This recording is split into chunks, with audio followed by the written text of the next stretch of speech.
So for scones you need 8 ounces of self-raising flour, and I sieve that because in fact if you sieve it it'll be lighter, and you've got to add baking powder. If you add a little baking powder with scones, it does make them rise just a little bit more.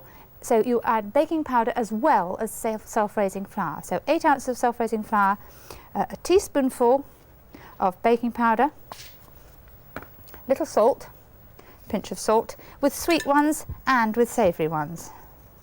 I'm not a great one for sieving, but if you're using baking powder, it is a good idea just to do that.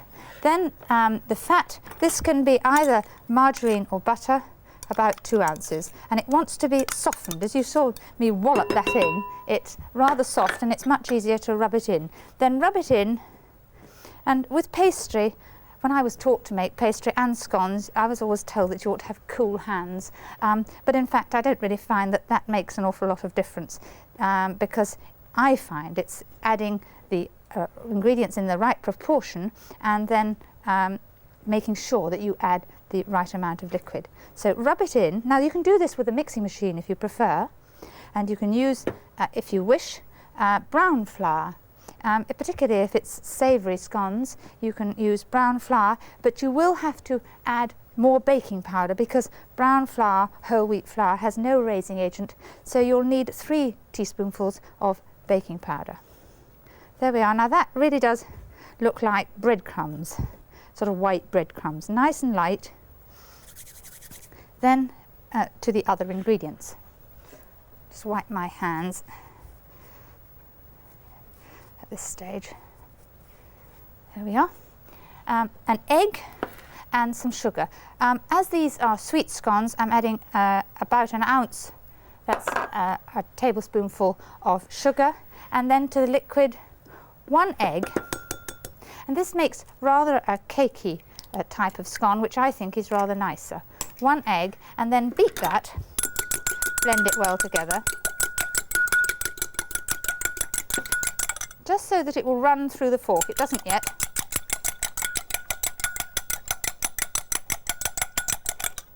There we are.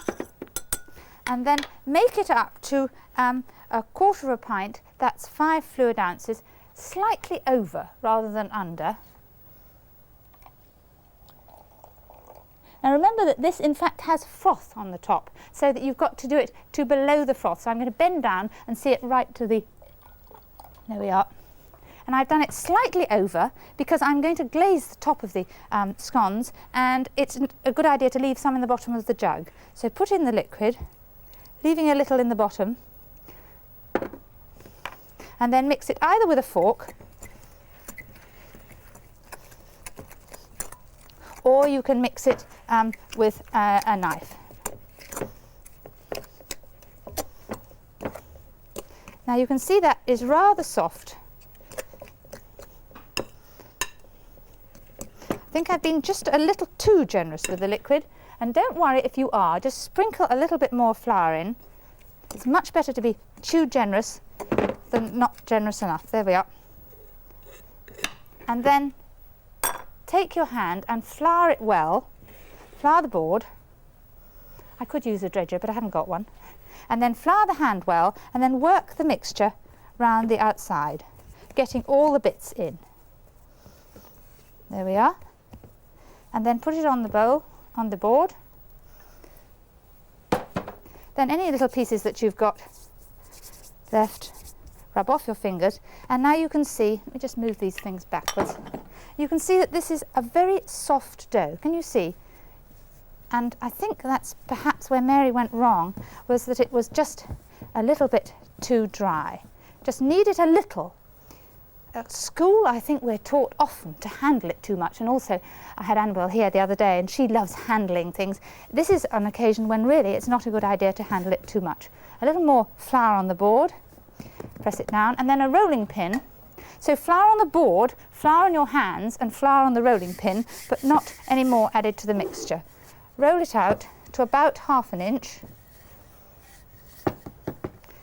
There we are. And then cut it out. It used to be always use a fluted cutter for sweet things, and then put them on a greased tray, Now you can see they really are nice and soft. They rise much better, and I'm putting them absolutely touching each other. This amount of mixture makes about 9 to 10. Whoops, that one toppled right over. There we are.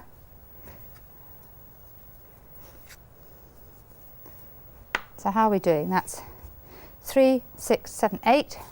Just knead in the other bit of mixture, but no more kneading than is necessary. Flour underneath, not on top. Then flatten it out, and really, if you haven't got a rolling pin, you can always use a milk bottle or your hand. Seems to do quite nicely. There we are. I wonder if I'm going to get out the right amount. Let's try. There. That's made a few more, hasn't it? That's 12. Depends really on the size that you make them. Then that last one, I'm just going to put that on. It's a little bit bigger, and I could just cut over the top like that. That would make a different one. And if you haven't got a cutter, you can always use a glass to cut out. So don't worry if you haven't got exactly the right thing. Use a glass or something the right shape. Then, so she's looking for the milk. There we are, the little bit that was left. Over the top, a little egg and milk. Now I've made those touch. If you let them touch, you'll find that when they rise, they don't topple over, they topple into each other. And also, it keeps them nice and moist. And you want to bake these in a hot oven for about 10 minutes, something like that. So there we are, on a greased tray, 425 degrees Fahrenheit, gas number 7, on the top shelf.